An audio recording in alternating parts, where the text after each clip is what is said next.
I know we all half joke about email, there get so many emails, but it's created this culture of I don't have any downtime. And downtime is important for our wellness and well-being, both of them. But also, it creates this culture where I'm just going from one thing to the next. And that's a recipe for burnout.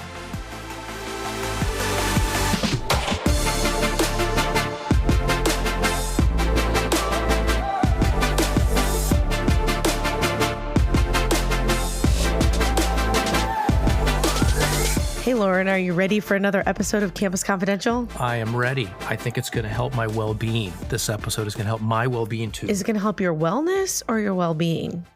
My well-being. Oh. Wellness means I need to go for a walk afterwards. Okay. Right? Well, wellness is about the individual. Well-being is about the system. It is, yeah. Well, I was thinking wellness as choices I make for a healthy lifestyle. Wellness be a state of.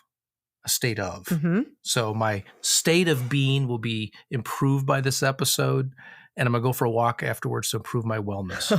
I may have just screwed up the definitions. Let's just go with it because listeners will hear more. No one gave me a rating on my definition of wellness and well-being. You asked for pass-fail grade, and you passed. Yeah, I feel like I passed, unlike political science in college. So today we had two experts on with us around well-being and where they spend their time. So why don't you tell us first about Jennifer and her background? Yeah. Jennifer Clevidence is the founder and really an executive coach of her own practice based in San Francisco, California. She's certified by the International Coaching Federation, which I know and I think others would agree is really the gold standard for training for high quality coaching. She's a speaker and, as I mentioned, coach and trainer for leading corporations and educational institutions, a contributor to Forbes and other publications, and has done her graduate work, her master's degree in organizational development. So really comes at this topic of well-being from understanding organizations and systems and how people move around these organizations, and does a lot of leadership coaching to help leaders know how to manage these kinds of organizations as well. That's right. And then we had another person. We had Todd. Tell us about Todd. Yeah, Dr. Todd Sevig is a psychologist, a therapist. He's the director of counseling and psychological services at the University of Michigan. I think I counted 34 years he's been there. And he mentioned he's been director for 22 years. So he's certainly seen the university over lots and lots of time. He is also a member of the University of Michigan Institutional Review Board for Health and Behavioral Sciences Research. He's received the Career Achievement Award from ACPA, which is the Association for College Student Educators, and received not long ago, just a couple of years ago, the Lifetime Achievement Award from the Association of University and College Counseling Center Directors. So really great guests today who bring lots of experience to our topic. They really do. And what was interesting to me is I feel like there are two people that make their living on asking other people questions. And today we got to ask them questions. Yeah, they kind of said there. One of them, I think it might have been Jennifer, said that right up front with the first question. Oh my gosh, I'm not usually the one answering them. This is what it feels like when the sofa's turned. We turned that sofa around on them for sure. Was there anything that stood out to you in the conversation?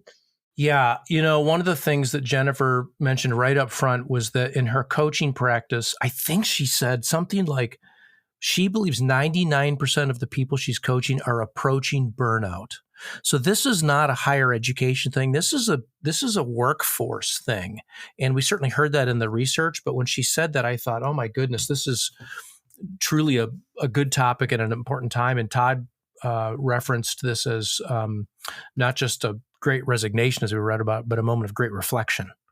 And I thought those two things went together nicely. Agreed. And I think some of this was the burnout conversation towards the end of COVID was pretty prevalent. Yeah. And I don't know if maybe I'm listening to different things. I'm not reading the same things. I'm not paying attention as much, but I feel like it's being talked about less. But the reality is it's being experienced more. And so I can't remember, we end the podcast and we have to wait for the recording to upload. So it might have happened during then. So I want to make sure we say it here. Is one of the biggest takeaways was just how are we continuing to have conversations with each other with coaches, with therapists, with colleagues, whatever that may be, to ensure that we don't feel alone. Because when we are alone, it's really hard. Yeah, I think it was when it was uploading and maybe didn't make the episode. But, I was reflecting then that in moments where I have felt really stressed or approaching burnout, that I have just wanted to read or consume or talk to somebody to understand what is going on. And it helps to know you're not the only one experiencing it. So yeah, there are resources out there. I hope listeners will find. There are sometimes, as we'll hear in the episode, boundaries you need to create for yourself, or even you just have to know how to build in taking a walk across the campus, just to get yourself centered a little bit. So I agree. It's important that listeners know that it's available to them. Well, let's jump into this episode, and I hope all of you will take a moment to just pause and reflect as you listen in.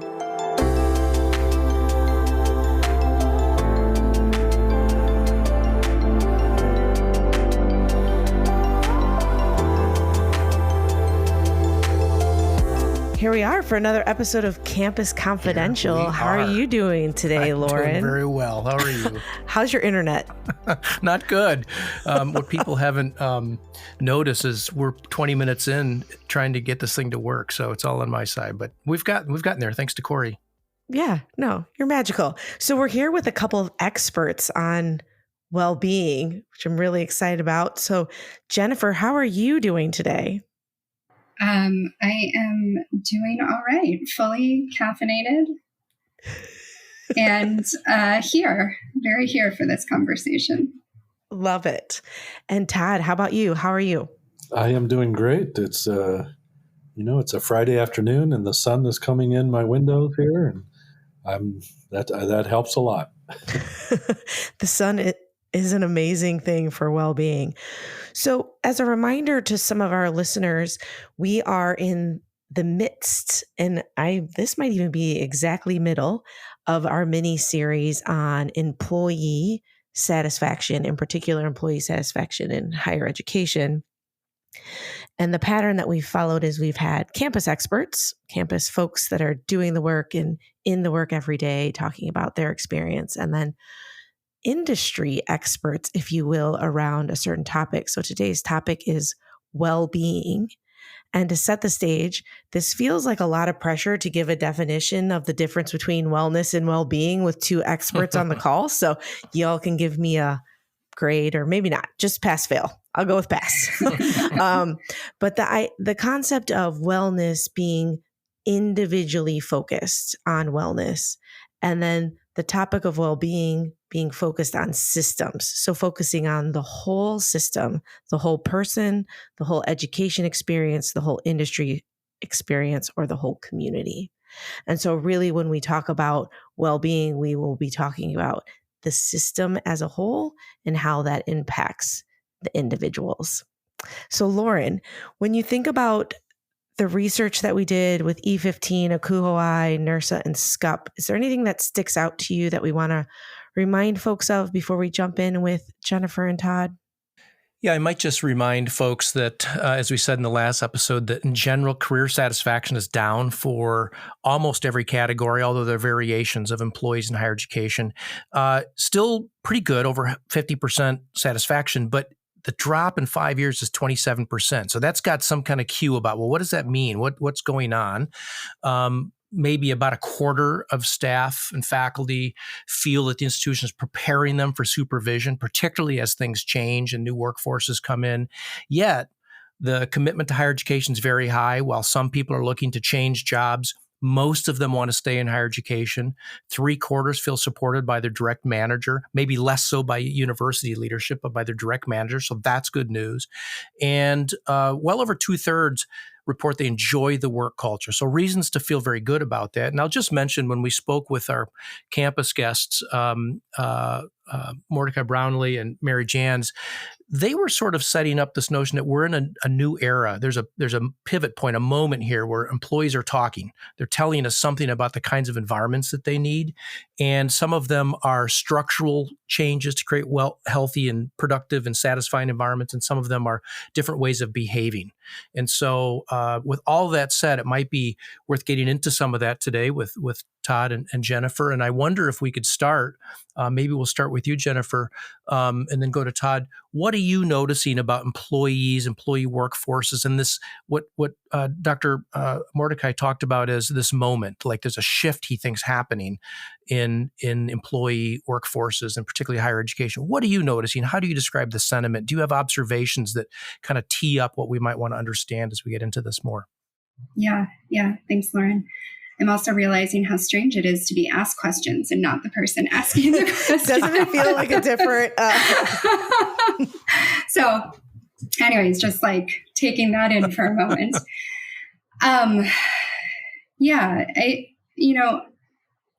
It does feel like there is a little bit of a moment or a pivot.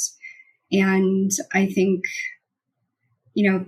part of that is the nature of the world we're living in right now. Part of it is coming out of COVID. And I think people trying to find their way back into what the new rhythm of work looks like. And I think organizations and,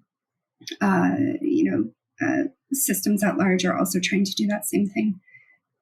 In that, I think what I'm seeing and hearing more and more of, though, is burnout, or the movement towards burnout, more so than I heard, let's call it 5 years ago or a decade ago. I don't think the pace at which people were working and the sort of the lack of separation that they were able to draw up for themselves or define between their work and their life, which of course has some benefits, but I think also requires a transition in the way that we think about how we do work. But I would say that, 99% of the folks that I work with are nearing burnout. And that's concerning. Yeah, that's remarkable. Yeah, Todd, what are you noticing? And, as you talk with colleagues and notice the environment? Yeah. Well, I've been actually thinking about this a lot for a few different reasons. I think it's part of my job to help support our, almost 70 employees within my unit. But I've also been noticing a lot of changes. So I very much agree with the notion of a moment. Something is different. It feels different. I think it's made up of, an evolution, but then sort of a revolutionary moment. The pandemic really did change things. And I think for me, it's caused what I've called, so we've all heard about the Great Resignation, especially in different fields. I started to call it the Great Reflection. I think it's caused a lot of people to rethink some things. And when that happens, maybe this is a psychologist in me coming out here, but when that happens, that usually ultimately leads to, what's important to me? What are my values? Why am I doing this? Do I have to do this? Can I do something else? And so I've looked at, some data from certain professions. So there were a lot of people exiting teaching K through 12, especially K through 6 grades. So that caught my eye. Then I actually noticed there were a lot of clergy that left the profession. And then, obviously I'm thinking about mental health and the counseling centers on institutions of higher ed around the country. And a lot of people have left the counseling center profession too. So I tried to think, well, this is not a coincidence. What's happening here? So that's what led me to this Great Reflection phrase. And people are going to come up with different answers.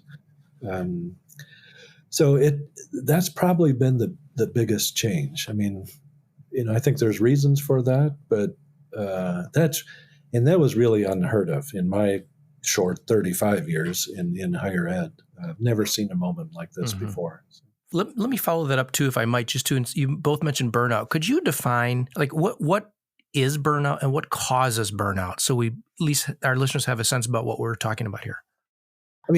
What we see is different than what we don't see. So I think what we see is being tired, being exhausted, probably more sick days, not as much fun, not as much energy.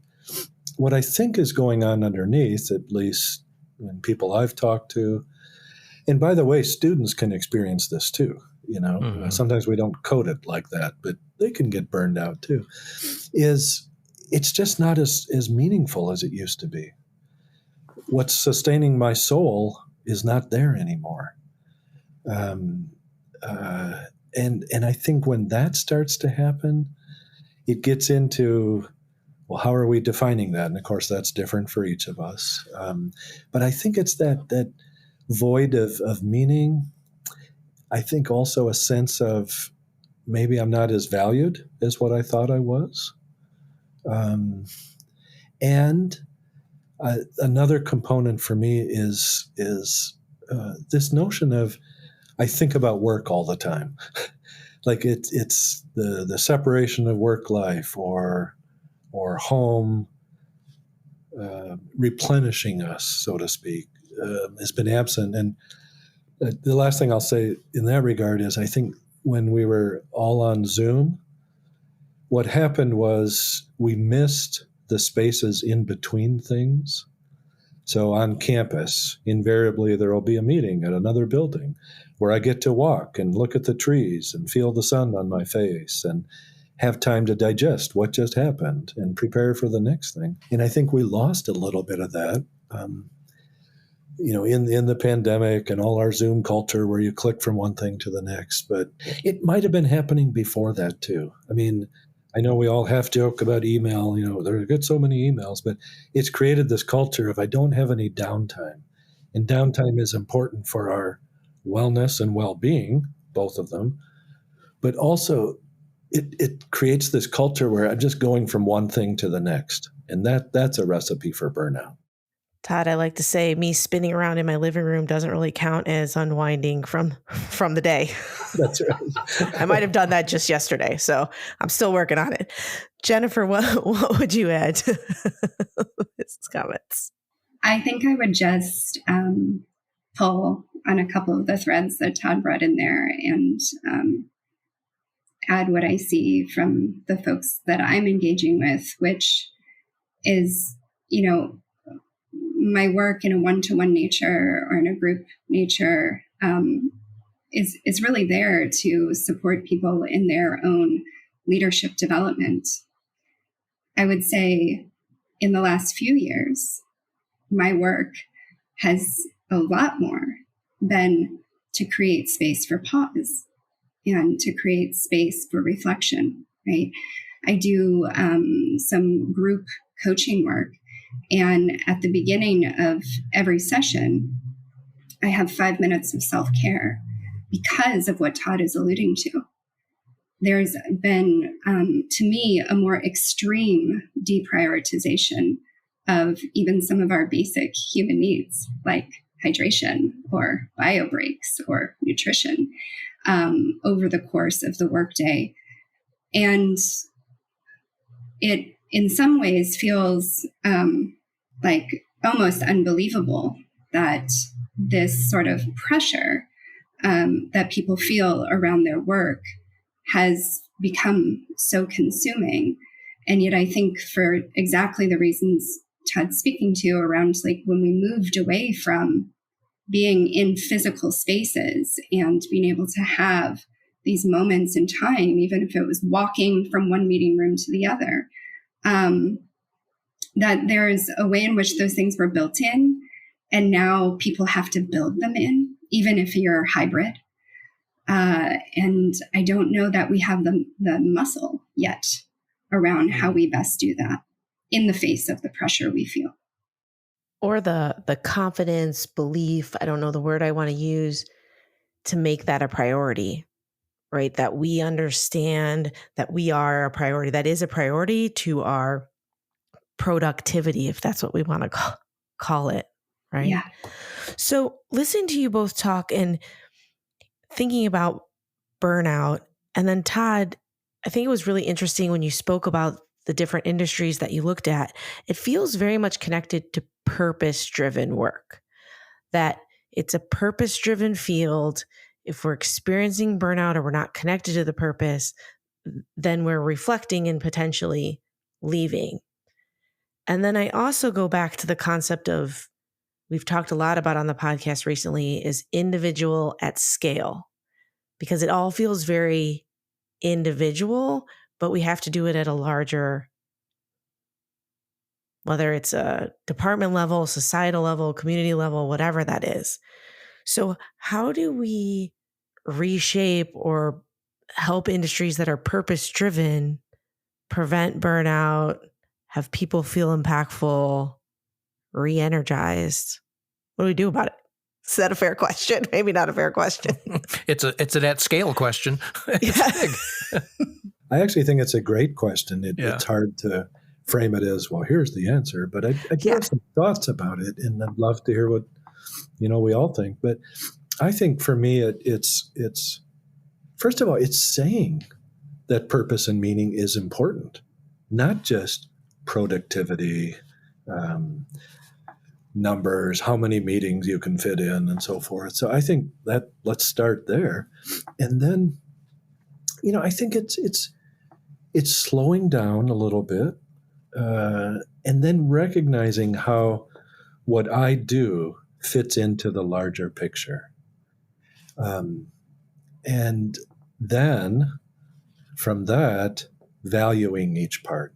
And so having times, for instance, in staff meetings, or a retreat, or an appreciation board in the office, all these things contribute to, you know what,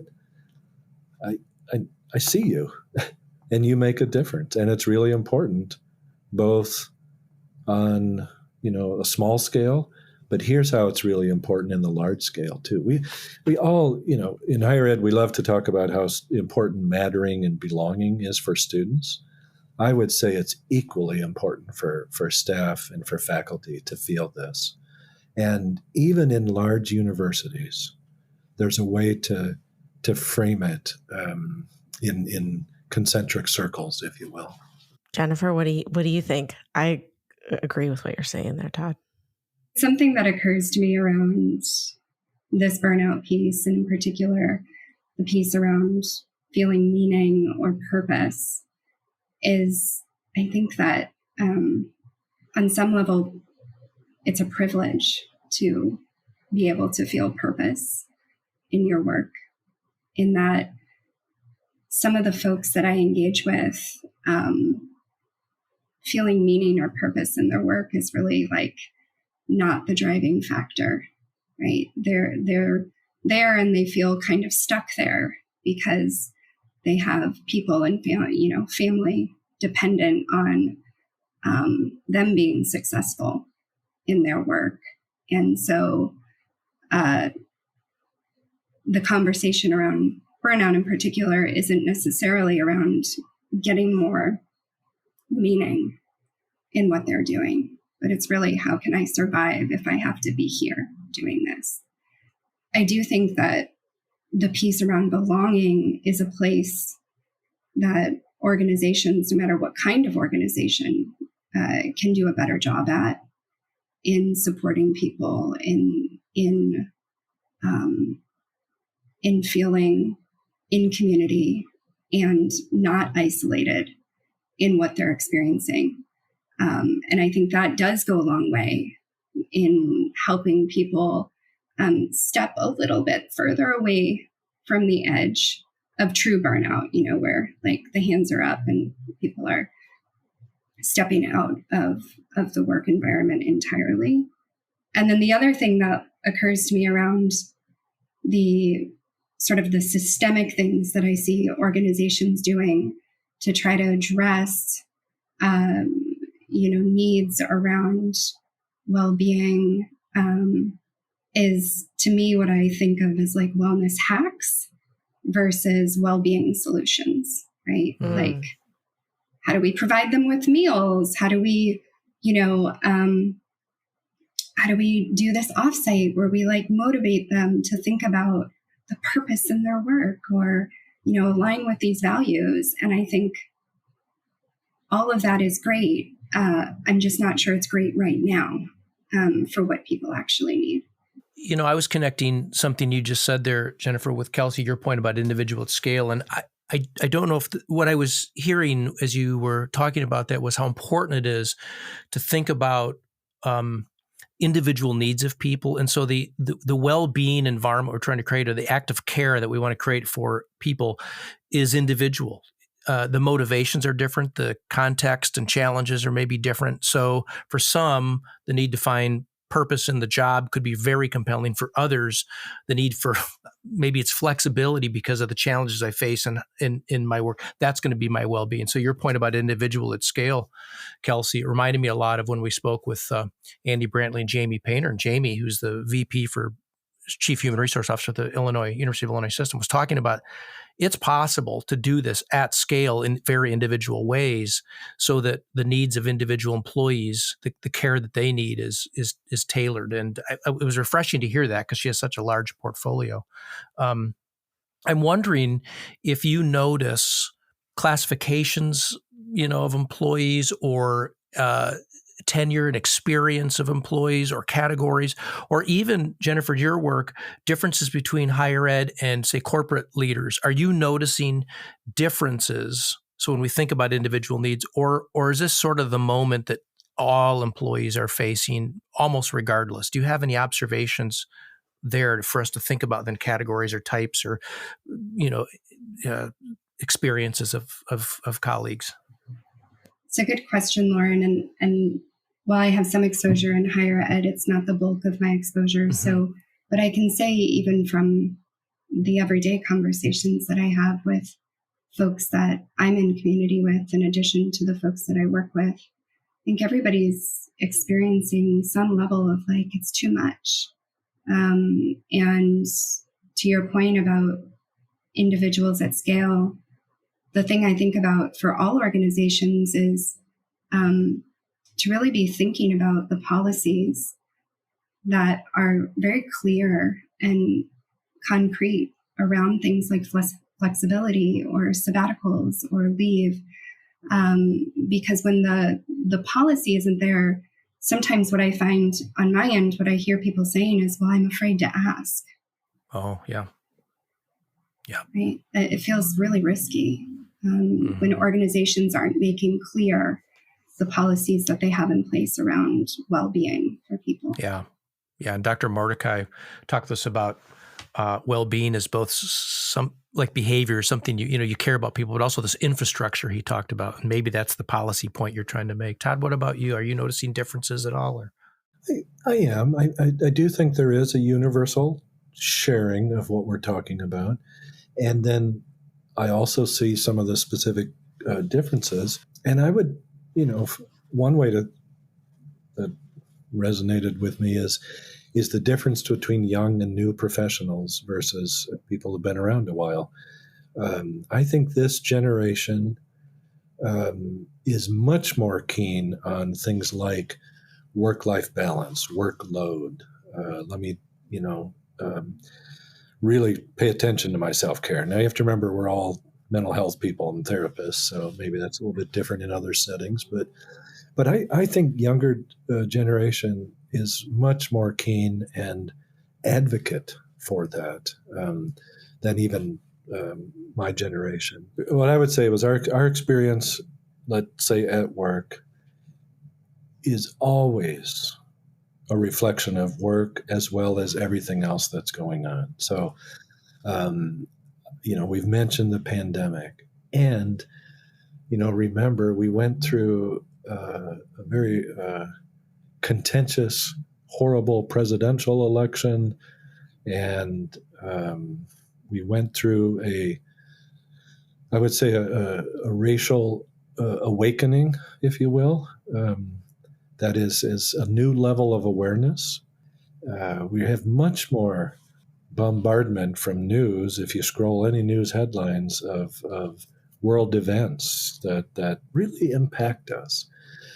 And so I think, this younger generation is also a little more aware of all these things. And I think that's affecting. Now, that does affect all of us. But, when we see instances of violence and isms, We can't just forget about that when we open the door to work and then work for 8 hours and then go home again. It's always present. So I think that's, part of what's been affecting people, and what we as leaders, whatever area we're in, should really pay attention to, acknowledge, create spaces to talk about this, and not pretend that it doesn't affect us. Yeah, I think that's a huge point. Not pretend that it doesn't affect us. Right. We've talked about some of that in some of our other conversations. So a few words I wrote down when the two of you were talking about this one was consistency, right? How the one-offs of an offsite, or even our company, we provide corporate meals for people, and it's a big deal, but it's the systematic consistency of those things, the actions, the role modeling, the following up on it, that actually creates the impact, versus the one-offs that don't feel connected, that don't bring any sort of culture change to the organization. So Jenny, you talk a lot about your individual work with people that are out there that are like, oh, I feel like I'm close to burnout, or my wellness and well-being, or what are some questions or some reflections that you give to people to actually work through some of this on their own? Because there's some individual responsibility in all of this, I believe. Yeah, certainly. I mean, I think a lot of the conversation surrounds boundaries. What are the boundaries that are important for your well-being, mental, physical, emotional health? And how willing are you to put those in place? And that's really kind of the key question, is how willing are you to put those in place? Because some people find themselves, we can name all day the boundaries that would be ideal, but if you're unwilling to actually make the move, then, that sort of reflection is for naught. So really having people think about the boundaries that are necessary for them and the kind of support they need in order to do that. I think, yes, we have individual responsibility, and it's okay to ask for help, whether that be from another person, whether that be setting up some sort of, scaffolding around your day to help you enforce those boundaries for your own benefit. But I would say that's, like baseline, one of the conversations that we have. Seems like one of those muscles you were talking about. We don't have the muscles for some of this. I think you were getting it. That seems like one of the muscles we need to learn to exercise in our lives. Am I hearing you correctly in that? Yeah. Yeah. Because I think, back in the day, which feels pre-pandemic, right? When some of us used to commute to work, there was a boundary there. Yeah. We didn't have to, it was something we had to do. It was a boundary. In some parts of the world, you have to leave the office at 7:00 at night. There's a boundary. When you're at home, you don't have to leave.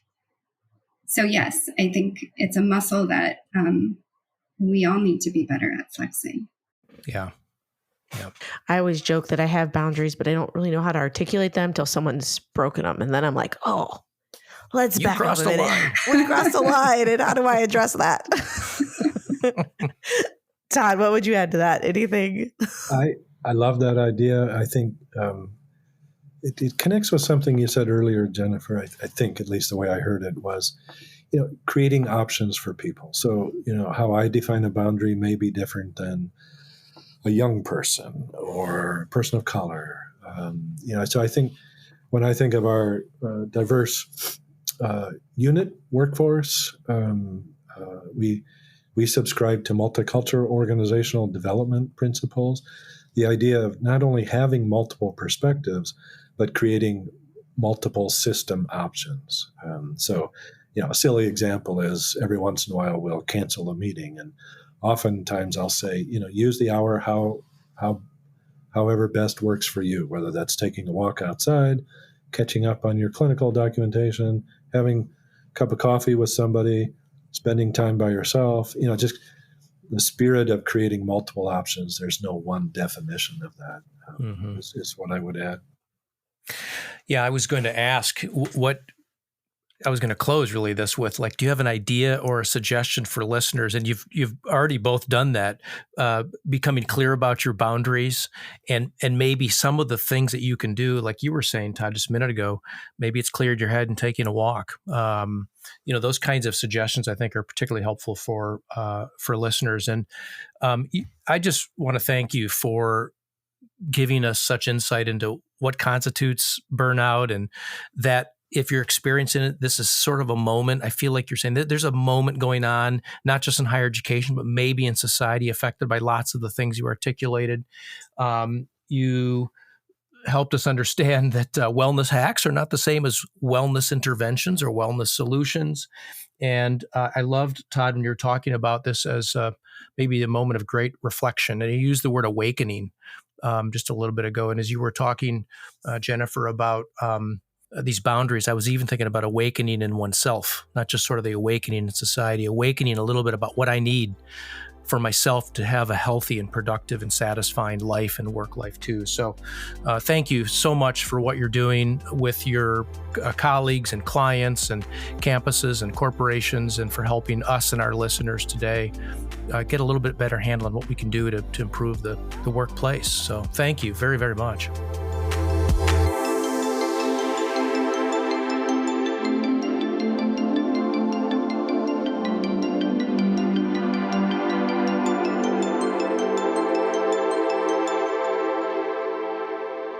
That countdown for recording. 5, 4. Loren, are you ready for some extra credit? I'm ready to do extra credit. Do extra credit.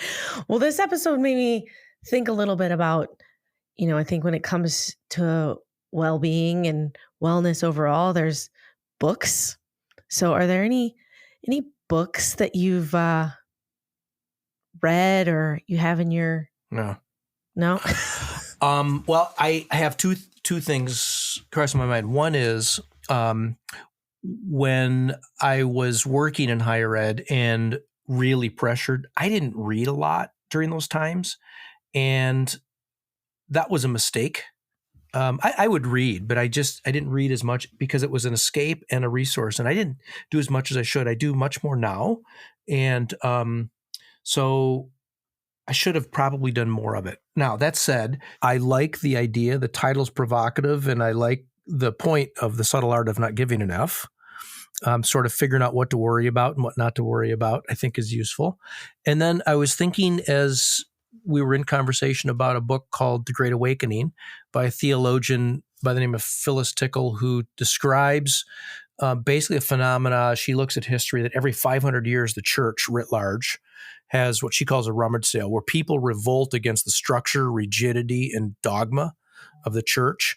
It's usually societal. It's people, not just parishioners, so to speak. And I wondered if, when Dr. Mordecai talked about this too, and when Todd was talking about the reflection, a moment of reflection, if what's going on is some sort of revolt or some sort of reaction to the dogma, rigidity, and structure of the workplace. And I hadn't really thought about that before, put those things together. The book I read was probably 10 years ago, but it does feel like, as they've all spoken, something is shifting and people are reacting. And it's not helpful for well-being, but it's sort of topically relevant. What about you? So when I worked at the universities, in university settings, my time was limited for book reading, but I did read some. When I was in the role at NACIS, I read a lot. And when I say read, I listen to books a lot, mostly because it helps me process when I'm walking, traveling, other things. So I go between listening and reading, but I was kind of scrolling through my Audibles. There's some really good books. The Hard Thing About Hard Things was a book I read. Untamed, Dare to Lead, Necessary Endings. So actually that's one that I'll pause on, is Necessary Endings. It's really this idea that some things need to end, and how you give space for the ending to be able to start anew. Yeah. And I think that might be a very important piece for this moment in time. The other one is the power of giving power away, and this idea of how you show up in space with others. And I think when we think about well-being as a systematic piece, like what role am I playing in the system? And then how do I have influence over the system? And how can I help reshape the system? So, there's another book that really helped me when I was leading some change at the university, and it's called Transitions, and it's by a guy named William Bridges, who's since passed away. It was given to me by an organizational development consultant. I wasn't familiar with it, but since learned that's very popular and well known in that field. And it really talks about, I saw the cycle and transition of change as a lot like the grief cycle. And what this book really suggests is that change is a moment. Transition is all the stuff that comes after it. And it's that, and people are at various stages of that. So some are ready for whatever is occurring right now, wanted it, couldn't wait. Why did it take so long? Others, this is hard. And so when you talk about individual at scale, Kelsey, what I'm thinking about here is, okay, the scale of change might be huge, but the experiences are very individual. And William Bridges in this book helps us think about change of any type, work change, life change, maybe societal change, back to that, Phyllis Tickle kind of reference. But we're all at different stages, and a leader's job is to sort of really try to understand where people are, not because you're not going to change, but it helps you have a little bit more compassion, empathy, understanding, maybe even strategy for where different people are along this journey, whatever it is that's changing. So that's a book I might recommend, Transitions. Love it. Well, we can keep the book recommendations going. Maybe some folks can comment on their books when they hear this episode. And really, can we just say the name Phyllis Tickle? I don't know. She's a listener, Oh, she is? That's amazing. No, I don't know. Oh, I'm so it's a great name right now. I mean, look, it made you laugh. That's got its own well-being benefit right there, huh? Totally. All right. We'll see you next time. Okay, bye.